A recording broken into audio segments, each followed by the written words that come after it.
Ganda rin ito, oh. BG na disc.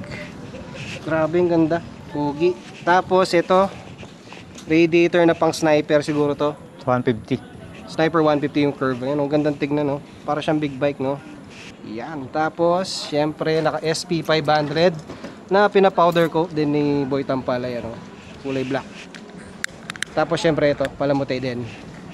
Itong valve stem. Sa gulong naman, Pirelli Diablo Rosso SC, ayan. Anong sukat nito, boss? 110/80. 110, Stock pa rin. 11080. Stock size lang din. Stock size, okay. Tapos dito tayo bandang likod muna. Ay, grabe, ang daming carbon talaga, oh. Okay, sa likod naka VD series siya, yung black gold.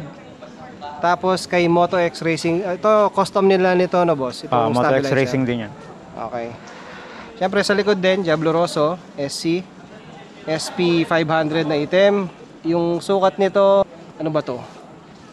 140/70. 140/70. Ayan. Mamaya tayo sa panggilid dito muna.